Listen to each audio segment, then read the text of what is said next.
Harper waited, but the rabbi didn't move, staring at something no one else could see. "You know, where I grew up, they murdered Jews for fun," he said after a few moments, his eyes wet with tears. "They did it for sport. So we ran, because running was the only way to stay alive. Then, when we came here, we wondered if we'd run far enough or fast enough, whether it would be the same again. We had children and we built lives. But always, we keep our eyes open and a bag close by." He turned to face Harper, the tears shining on his cheeks. "Is this the way it is now? Do we have to run again?" Imagine this.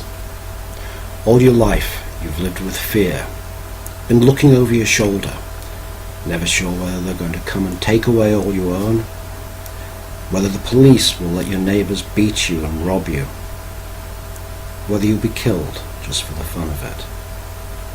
But you've married, you've tried to make a life for yourself. You're poor, but at least you have family. And then the word arrives, the pogrom is coming, and you run.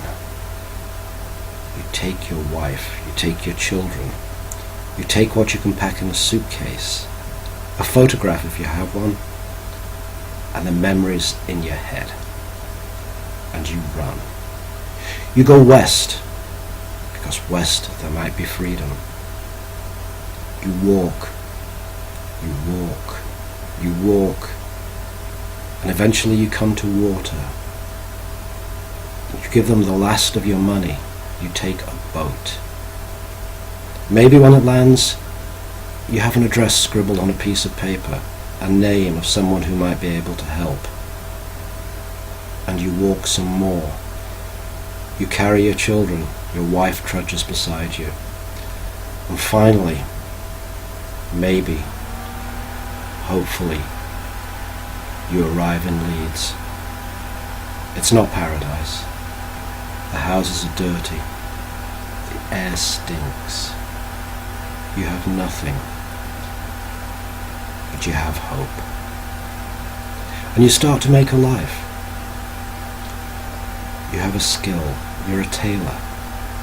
Because a tailor is something you can do anywhere. If you have to run again, you can become a tailor again. Your children start to thrive. There's some peace here. It's not perfect. There are signs on the windows of the rooming houses, Jews not wanted. Signs on the businesses, Jews need not apply. But no one wants to kill you. That's something. You live with all the other Jews in the area called the Leylands. The language all around is Yiddish. You work 12, 15 hours a day in a sweatshop to provide your family. Your son starts work there. Your wife sews.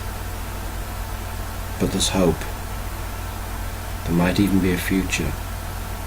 After a year or two, you start to feel some safety. But what are you going to do when someone starts killing the Jews? The golem, Harper asked. What's that? He'd never heard the word before. I'll tell you, Inspector, but you better sit down.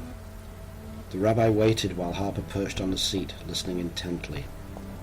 Long ago, in Prague, where all the Jews believed they were going to be killed or expelled from the city, Feldman began, the tone of his voice changing as he dredged the story from his memory. But they were lucky. They had a very wise rabbi, a man named Jidah Lo ben Bezalel. He'd studied hard. He'd read all the old texts, and he had an idea. He went down to the river. He dug out some clay and made the figure of a man. Now the rabbi knew the right words to say, all the rituals to make the clay come alive, and he knew the Shem, the name of God, to place in his mouth. The golem did come alive.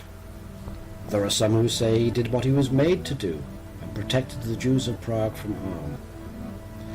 But others claim the golem fell in love with a girl who rejected him, and he began killing people.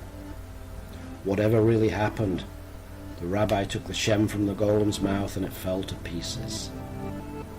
He paused. It's a story with a lesson, Inspector. Creation is a thing for God, not man. We don't have the power or the wisdom for it.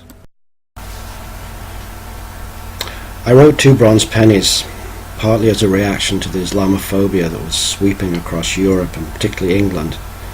The fear of immigrants that's just so age-old. It's just unfortunate that in the wake of that there was a whole new wave of anti-Semitism. The Charlie Hebdo attacks, the delicatessen shootings in Paris. It's apt, but that's a terrible thing for it to be. And since then, we've had the refugees coming from North Africa, risking their lives in the Mediterranean. It's just another wave. We've seen it before, and we'll see it again.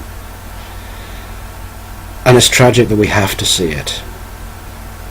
But hopefully this book might act as a bit of a reminder that people deserve lives.